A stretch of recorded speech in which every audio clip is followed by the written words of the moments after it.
How much are we paying our new tight end, Noah Fant? And this kind of spells the question even more, especially now that we're at this point of free agency where players are going to start, just kind of signing with teams just for the fact that they want to play football this upcoming year. And if they don't sign with a team, well, there's a chance they can't play football this upcoming year. So there's going to be players who take no-nothing contracts just so that they could be on an NFL roster. Well, Noah Fant is kind of in that boat.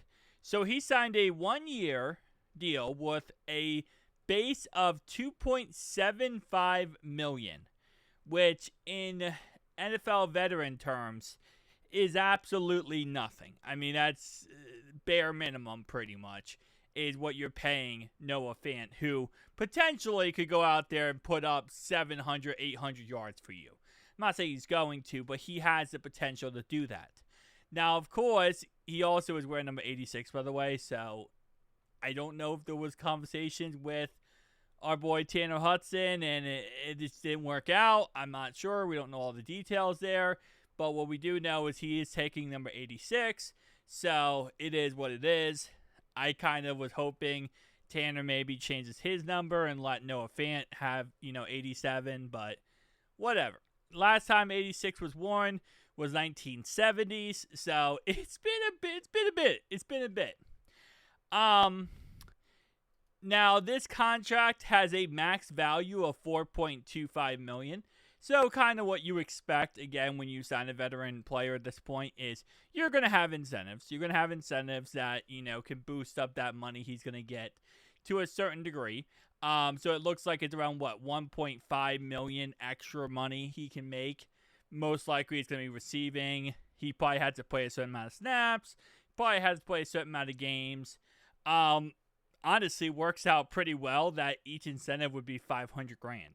So if, let's say, for example, and this is not 100% confirmed, but let's say, for example, he did get, $500,000 for playing at least 70% of the games, or 70% of the snaps, maybe 60%, because he is a backup tight end, right? He might have $500,000 for hitting 500 plus receiving yards in a season. He might have $500,000 for getting 5+ touchdowns in a season, right? So again, I'm just giving out numbers here, but this could be exactly what the contract ends up being when it comes to his incentives. So it works out. I mean, the player does amazing and he, hits everything you want him to.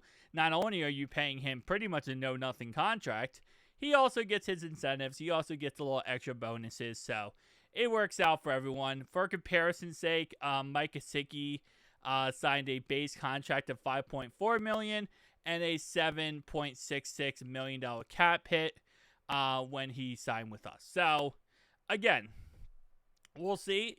Maybe Noah Fant ends up being on this team for the foreseeable future. And maybe in the end, this is how our system will work. We have number 1 is going to be Mike Gesicki. Number 2 is going to be Noah Fant. Eric All next year will come back. He'll be tight end 3. And Drew Sample will be a fullback, which I really don't see a problem with those as your 3 tight ends. Mike Gesicki, Noah Fant, and Eric All as your 3 tight ends moving forward. That's pretty big W's right there in the chat there. Also, in other news, La'el Collins signed with the Dallas Cowboys. I know that's a name we haven't heard in a bit, but he did sign back with the Cowboys, which is funny because he was on the Cowboys at one point, obviously left them and joined our squad, and now he is back with the Dallas Cowboys. So that's gonna be a fun time. We haven't heard any update on the Micah Parsons situation, and yes, yesterday I made a video talking about Micah Parsons. Listen, guys, it was a pipe dream, okay? The whole point is it's a pipe dream. We're not going to trade for Micah. There's no way we would ever do that. Would I love for the situation to happen? Absolutely, yes, right? I would love for that to happen. But the situation, I just don't think it's going to happen. I don't think it would ever happen. I don't think the Bengals would ever do it. Not only that, they'd have to work out a contract with him.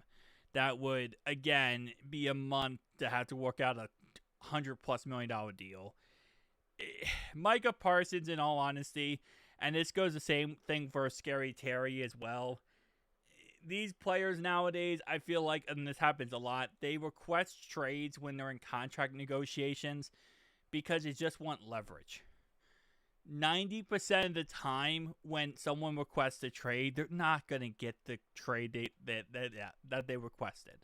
We saw the same thing with Brandon Ayuk. We see the same thing with Michael Parsons. Same thing with T. Higgins. Same thing with Trey Hendrickson. Same thing with Scary Terry. Same thing with everybody. It's almost to a point now where it's like the most scripted playbook of all time. If you're in a contract negotiation with a team and they don't want to give you what you want, you threaten to want to be traded. Then what that does, it gets the fans all, hyped up and talking about it, and then it gets some leverage to the player. So, again, I don't think Micah's going to get traded. I think Micah will get signed to the Cowboys. He'll be the next highest paid non-quarterback. And I hope it doesn't mess up the whole Trey Hendrickson deal. But anyway, just a little side note there. I made a video about it yesterday. And listen, at the end of the day, sometimes I do give outrageous takes, right? I throw some crazy off-the-wall takes in there. But sometimes I do it for fun. I mean, sometimes you got to have a little bit of fun. And an idea of getting Micah Parsons is the funnest idea of all time. Sometimes you just got to have a little bit of, it's football is back. Let's talk about getting the top pass rusher. It's not going to happen. But, hey, one man can dream. And also, in the terms of Dumb and Dumber, great movie, by the way, you're telling me there's a chance. Potentially.